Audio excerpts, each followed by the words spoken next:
Feast of the Holy Family. The Feast of the Holy Family has been celebrated by the Catholic Church since 1893. On this day, the Church presents the Holy Family to us as a model for our own family life. Historical origin of the feast. From very early times, the Coptic Church has been celebrating this feast, but this devotion spread to the West only in the 17th century. The devotion slowly became popular, and several religious congregations were founded under this title. The Holy Family also became portrayed in popular art of the period. In 1893, Pope Leo XIII instituted the Feast of the Holy Family as a liturgical celebration to be celebrated in any diocese that requested it. He promoted this feast as a way to counter the breakdown of the family unit. The feast continued to spread, bringing about a renewed appreciation for the sacredness of family life. The primary purpose of the Church in instituting and promoting this feast was to present the Holy Family as the model and exemplar of all Christian families. In 1921, the Congregation of Rites under Pope Benedict XV inserted the Feast of the Holy Family into the Universal Church calendar. The feast was originally celebrated on the Sunday after Epiphany, January 6th. Later in 1969, after the Second Vatican Council, it was moved to the Sunday after Christmas, bringing it within the Christmas season before the Feast of Mary, Mother of God. If the Christmas falls on a Sunday, then it will be celebrated on 30th of December. Scripture on Holy Family. The Feast of the Holy Family leads us to read and meditate, according to the liturgical year in force, 3 texts that refer to events experienced by the family of Nazareth. The flight to Egypt, after the warning Joseph received in a dream. "Get up," he said, "take the child and his mother and escape to Egypt. Stay there until I tell you." Matthew 2 verse 13.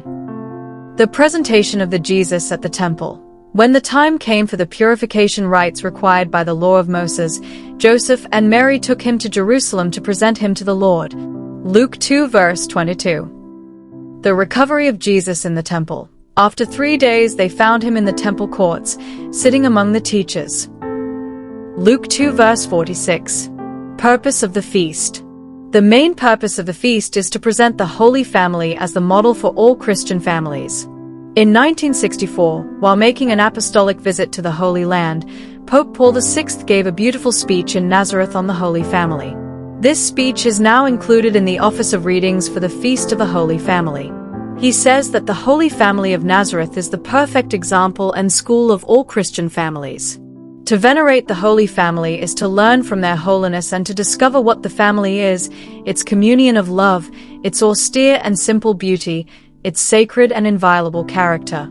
In 1981, Pope John Paul II, in his apostolic exhortation Familiaris Consortio, the role of the Christian family in the modern world, reinforced the concept of the family as the domestic church with its role in fostering prayer, teaching the faith, and nurturing Christian virtues. He highlighted that in the family, the Christian faith is first proclaimed to children, making the family vital to the mission of the Church and the most fundamental institution in the world. Saint Joseph is the patron saint of families. He is the model par excellence of fathers of families.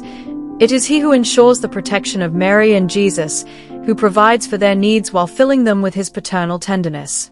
He taught Jesus the family trade and what it was to be a man in the society in which they lived. Besides household chores, Mary would have taught Jesus the scriptures and prayer of their people when he was very young. They lived in a communion of love that made their house into a home and a household into a family. Let us entrust to Mary, Queen of the Family, all the families in the world, especially those who suffer or who are in distress, and invoke upon them her maternal protection.